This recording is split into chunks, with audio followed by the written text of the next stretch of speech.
নমস্কার বন্ধুরা, welcome back to my channel. আজ আমি আপনাদের সাথে শেয়ার করব বাটাবাটির ঝামেলা ছাড়াই আর ফোড়ন দেওয়ার ঝামেলা ছাড়াই একেবারে সহজ পদ্ধতিতে মাটন কারি রেসিপি। আশা করছি আজকের এই রেসিপিটি আপনাদের অনেক ভালো লাগবে। ভিডিওটি ভালো লাগলে লাইক, কমেন্ট এবং শেয়ার করতে ভুলবেন না।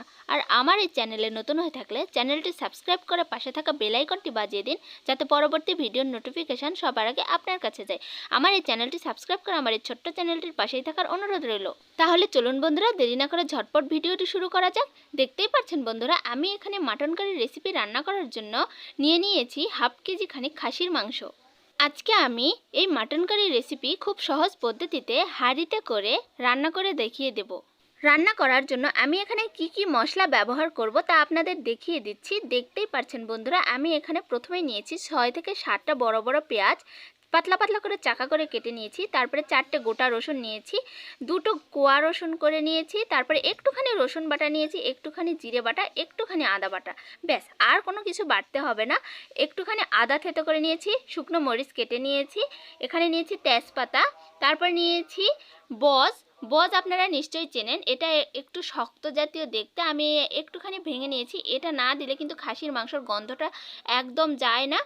আর আমি এখানে নিয়েছি 2টো কালো ফল, 3টে গোলমরিচ, 2টো লবঙ্গ, 4টে এলাচ, তারপর নিয়েছি 5টা দারচিনি। আমি যেহেতু এটা খাসির মাংস দিয়ে মাটন কারি রেসিপি রান্না করব, সেহেতু এর মধ্যে তো আলু দিতেই হবে। আলু ছাড়া কি মাংস ভালো লাগে বলুন বন্ধুরা?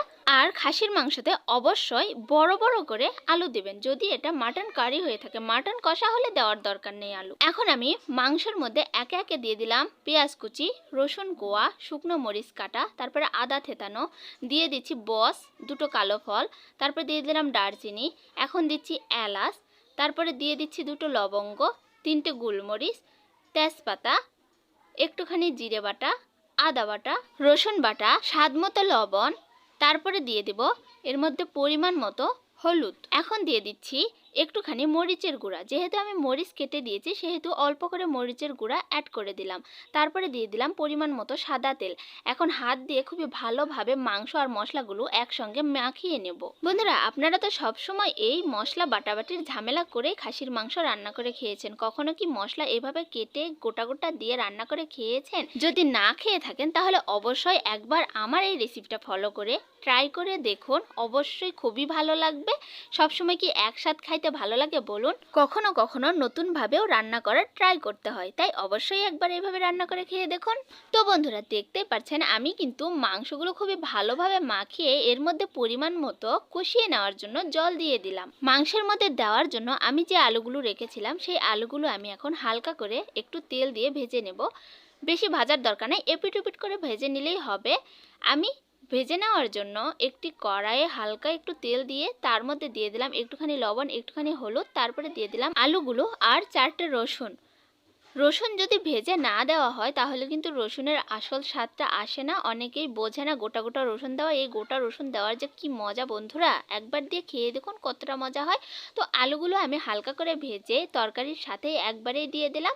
আলুগুলো যখন হালকা করে সিদ্ধ হয়ে যাবে আমি কিন্তু মাঝপথে আলুগুলো উঠিয়ে রাখবো বন্ধুরা। ব্যাস, এখন সব কাজ কমপ্লিট। এখন শুধু পাতিলটি চুলার উপরে বসিয়ে দিতে হবে। তো আমি চুলাটা জ্বালিয়ে চুলার উপর পাতিলটি বসিয়ে দিলাম আর একটি ঢাকনা দিয়ে ঢেকে দিলাম বলক ওঠা পর্যন্ত। দেখতে পাচ্ছেন বন্ধুরা, আমি 4 থেকে 5 মিনিট পর ঢাকনাটি সরিয়ে নিয়েছি। কত ভালোভাবে বলক চলে এসেছে তরকারির মধ্যে। এখন আমি এইভাবে হালকা করে নাড়াচাড়া করতে থাকবো 3 থেকে 4 মিনিটের মতো। তারপরে আমি সব আলুগুলো উঠিয়ে নেব, কারণ যেহেতু এটা নতুন আলু, সিদ্ধ হতে কিন্তু বেশি টাইম লাগবে না। আর মাংসগুলো যদি কষাতে চাই এই আলু সহ তাহলে কিন্তু আলুর আর অস্তিত্ব থাকবে না। সেই জন্য আমি এখনই আলুগুলো উঠিয়ে রাখবো। পরে যখন ঝোলের জল দিয়ে দেবো, ঝোলের জলের বলক ওঠার পরে কিন্তু এই আলুগুলো আমি আবার পুনরায় তরকারির মধ্যে দিয়ে দেব। আর আলুর সাথে সাথে কিন্তু আমি রসুনগুলো উঠিয়ে রেখেছি, কারণ এই রসুনগুলো কিন্তু গলে যেতে পারে, সেই জন্য আমি আগে উঠিয়ে রেখেছি। এখন আমি তরকারিটা খুবই ভালোভাবে নাড়াচাড়া করে একটি ঢাকনা দিয়ে ঢেকে দিলাম 10 থেকে 15 মিনিটের মতো। আর চুলার আঁচটা কিন্তু একেবারে মিডিয়াম লোতে রাখতে হবে।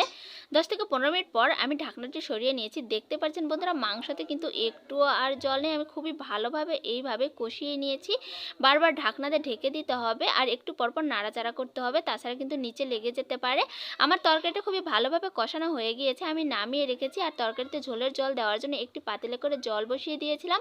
জলের মধ্যে খুবই ভালোভাবে বলক চলে আসার পরে আমি জলটা নামিয়ে রেখে তরকারি পাতিল আবার চুলার উপর দিয়ে তরকারিতে পরিমাণ মতো ঝোলের জল দিয়ে দিলাম আমি। যেহেতু এটা মাটন কারি, এটা রান্না করতে করতে কিন্তু উপরে খুবই সুন্দরভাবে তেল ছেড়ে আসবে। এখন আমি তরকারির মধ্যে দিয়ে দিলাম আলু আর রসুনগুলো। দেখতেই পাচ্ছেন বন্ধুরা, তরকারিতে কিন্তু খুবই ভালোভাবে বলক চলে এসেছে। আমি এখন আবারও একটি ঢাকনা দিয়ে ঢেকে দিলাম 4 থেকে 5 মিনিটের মতো। 4 থেকে 5 মিনিট পর আমি ঢাকনাটি সরিয়ে নিয়েছি।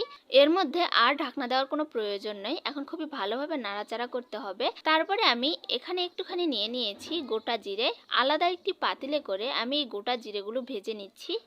জিরে ভাজা হয়ে গিয়েছে, আমি জিরে ঢেলে তারপরে খুবই ভালোভাবে গুঁড়ো করে নিচ্ছি। মাংসের তরকারিতে যদি জিরা ভেজে গুঁড়ো করে দেওয়া হয় সেই মাংসের টেস্ট কিন্তু অসাধারণ হয় বন্ধুরা। তো তরকারিটা প্রায় হয়ে এসেছে। এখন এর মধ্যে আমি দিয়ে দিলাম জিরা গুঁড়োগুলো। ভালোভাবে একটু নাড়াচাড়া করে দেব যাতে জিরা গুঁড়োগুলো তরকারির সঙ্গে খুবই ভালোভাবে মিশে যায়।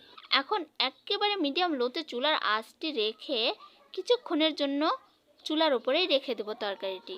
এখন দেখতে পারবেন বন্ধুরা, তরকারির উপরে কি সুন্দর কালার চলে আসে। তরকারি রান্না করার শেষে কিন্তু অবশ্যই এরকমভাবে 10 মিনিটের মতো একেবারে মিডিয়াম লোতে আঁচ রেখে চুলার উপরে পাতিলটি রেখে দেবেন।